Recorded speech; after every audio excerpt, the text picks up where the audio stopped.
dealing with a continuous feeling of anxiety. Now, I'm going to do a separate video on this because this affects so many people, especially when they're starting to practice with exposure work. The thing is, learning about panic and doing exposure work can cause low-level adrenaline. And then you start to wonder if doing the practice is making you feel worse. So for a while you think, I hear this so many times, I've been doing the practice and I can't get rid of this anxiety. I just feel anxious all the time now. And I didn't feel anxious all the time before I did the practice. I used to have lots of panic attacks, but I never had this continuous feeling. I don't like this, so maybe I shouldn't actually be doing this because maybe it's making me feel worse. And that's very understandable.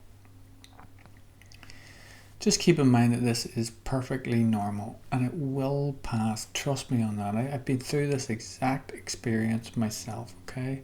Give it time. You're used to avoiding all mention of anxiety and panic. You don't even think about it. You don't want to hear about it. You don't want to hear the words. Lots of people won't even read a book on panic because they think that'll trigger me, right? So there's a lot of avoidance going on there. So it's natural that if you suddenly stop avoiding and you're looking at panic, you're studying it, you're thinking about it, you're practicing with it, you're pushing yourself forward a bit, it's very natural that your anxiety will increase a bit. And working with panic can be quite mentally tiring. You can feel fatigue. So from my personal experience, I find it very helpful to take a nap during the day because I used to feel very fatigued, and if I didn't take a nap, that would last the rest of the day.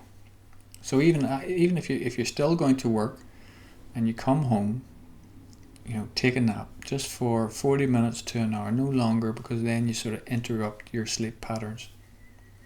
So get into bed properly, lie down, turn the light out, get a proper sleep, set the alarm clock for 40 minutes, and try that for a few days and see if that helps.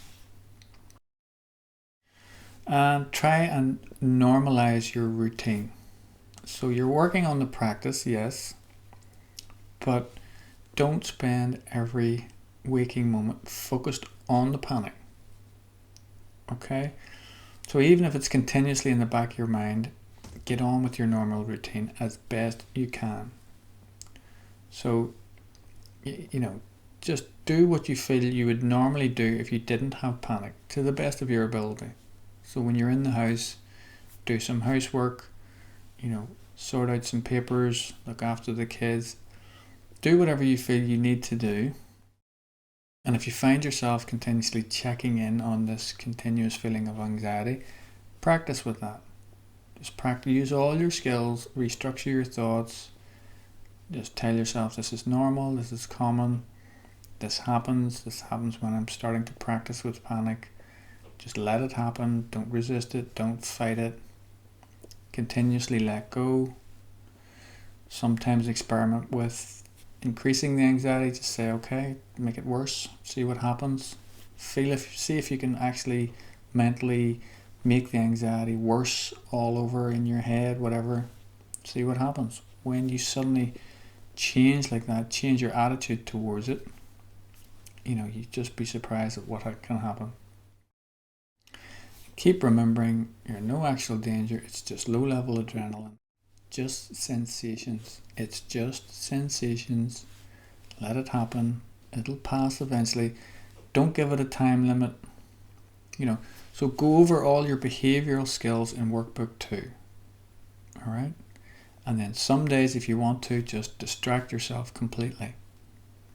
There's no hard and fast rules to this. Sometimes you naturally just think, I'm not even going to work with this today, so I don't want to, I can't. That's okay, just do that. Sometimes intuitively you'll know when to do that too.